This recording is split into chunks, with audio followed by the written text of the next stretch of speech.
giving our kids free access to social media and phones at young ages. They are not ready for it. Their minds cannot cope with the dopamine. They can only have it up to a certain hour, and you take it away. They're children. You can take the phone away. We've got to intervene as parents. But as companies, we now have to deal with the influx of kids that are coming into our companies with addiction. Watch, I see it all the time. Walk through any office. You'll see the older employees have their phones on the sides of their computers as they're working. You'll see the youngest employees have their phones face up in front of their keyboards between their arms as they're working. And this is how they work.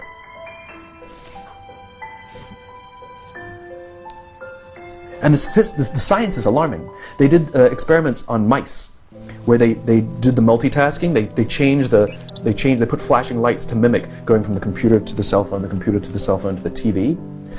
The mice that were exposed to the changing lights, it took them 3 times longer to solve a maze than the mice that weren't, and the damage was permanent. There is a subconscious reaction to these devices when we use them, okay?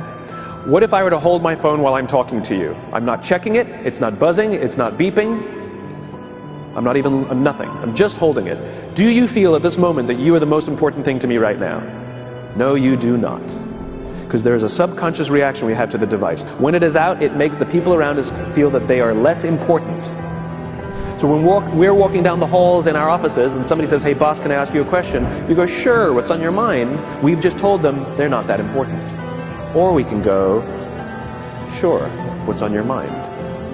And if you don't have a pocket, find a shelf, put it on the shelf, come back and say, sure, what's on your mind? When we show up to a meeting, or a lunch, or a dinner, with our colleagues, our clients, or our friends, or our families, and we put the phone on the table, we have announced to everyone in the room that they are not that important to us. And by the way, putting the phone upside down is not more polite. My favorite one is when the meeting or at a lunch with someone that the phone will ring and the caller ID will pop up and they will go, I'm not going to get it. Oh, so magnanimous. Oh, lucky to eat with you today. Or they could just put the damn thing away. You can tell how addicted we are. When somebody pulls out their phone when you're with them, how uncomfortable does that make us feel? You're walking down the street with someone, they pull their phone out. We feel stupid, so what do? We pull our phones out. We're so addicted. Somebody goes to the bathroom when we're at dinner, and what do we have to sit there by ourselves? God forbid we should look around the room for 5 minutes. We pull our phones out. Meetings, awful. What do we do when a meeting happens, right? Everybody's sitting waiting for the meeting to start. Bob's running a few minutes late.